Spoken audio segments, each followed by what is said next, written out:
Welcome back to my channel. தேதி 3rd June 2024. Current time 12:49 ஆகுது. இன்னைக்கு உள்ள பேங்க் நிஃப்டியோட current status, support and resistance என்னங்கறத பார்க்கலாம். Current bank Nifty running 50,808. இன்னைக்கு உள்ள ரெசிஸ்டன்ஸ் 50,646. இன்னைக்கு உள்ள சப்போர்ட் 50,305. இப்போ கரண்ட் ஸ்டேட்டஸு மார்க்கெட் வந்து அபவ் த ரெசிஸ்டன்ஸ் நம்ம கொடுத்துருக்க இன்றைக்கி உள்ள ரெசிஸ்டன்ஸுக்கு மேலே தான் ரன் ஆகிட்டுருக்கு. இன்றைக்கி மார்னிங் பார்த்திங்கன்னா மார்க்கெட்டு ஹூஜ் கேப் அப்பு. இதனாலனா நேற்றுக்கு எலெக்ஷனோட எக்ஸிட் போல் ரிசல்ட் அனௌன்ஸ்மெண்ட் கொடுத்துருந்தாங்க. ஸோ அதை டிபெண்ட் பண்ணி இன்றைக்கி மார்க்கெட் வந்து கேப் அப் ஓப்பனிங் கொடுத்தது.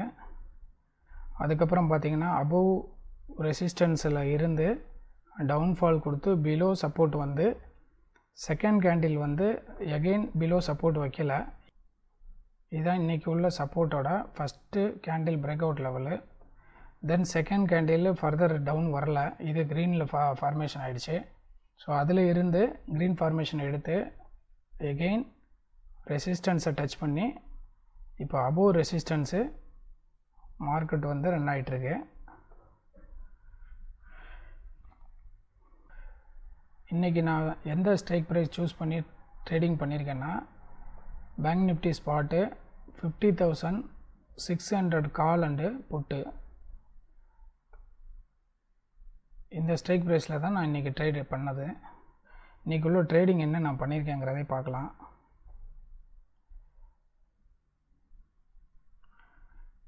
இன்றைக்கி நான் எக்ஸிக்யூட் பண்ண டோட்டல் நம்பர் ஆஃப் ட்ரேட்ஸ் பார்த்திங்கன்னா 10. அதில் வந்து 2 ஆர்டர் ரிஜெக்டடு, இது ஒரு ஆர்டர் ரிஜெக்டடு, தென் எகெயின் இந்த order rejected. So total number of trades நான் எக்ஸிக்யூட் பண்ணியிருக்கிறது 8. ஒன்லி கால் அண்ட் புட்டில் தான் நான் பண்ணியிருக்கேன். 50,600 கால் அண்ட் புட்டு. பட் காலில் தான் ப்ராஃபிட் கொடுத்து ரெக்கவரி ஆகி வந்தது. இதோட ஓவரால் ஸ்டேட்டஸ் என்னென்னு பார்க்கலாம். இதோட ஓவரால் ஸ்டேட்டஸு 3,115 rupees 50 பைஸில் ப்ராஃபிட்டில் க்ளோஸ் பண்ணியிருக்கேன் இன்றைக்குள்ள ட்ரேடு. இனி ஃபர்தர் ட்ரேடு நான் எதையும் எக்ஸிக்யூட் பண்ண போகிறதில்ல. என்ன ரீசன்னா, இன்றைக்கி வந்து மார்க்கெட் ஹியூஜ் கேப் அப் கொடுத்து அபவ் ரெசிஸ்டன்ஸ் போயிட்டுருக்கு.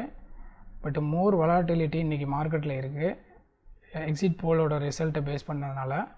ஸோ அதனால் அப் அண்ட் டவுன் போகும்போது ஆப்ஷன் பையர்ஸுக்கு வந்து லாஸ் இன்க்ரீஸ் ஆக சான்சஸ் இருக்குது. இன்கேஸ் மார்க்கெட்டு சைடு வேல போனாலும் நமக்கு லாஸ் வரும். அப் அண்ட் டவுனு ஆல்டர்னேட் வந்தாலும் நமக்கு லாஸ் வரும். ப்ராப்பர் என்ட்ரி அண்ட் எக்ஸிட் கொடுத்துட்டு வெளியில் வந்தால் தான் ப்ராஃபிட் வரதுக்கு சான்சஸ் இருக்குது. ஸோ இன்றைக்கி பண்ண ப்ராஃபிட் ரீசனபிள் ப்ராஃபிட்டோடு இன்றைக்கி ட்ரேடை நான் க்ளோஸ் பண்ணிடுறேன்.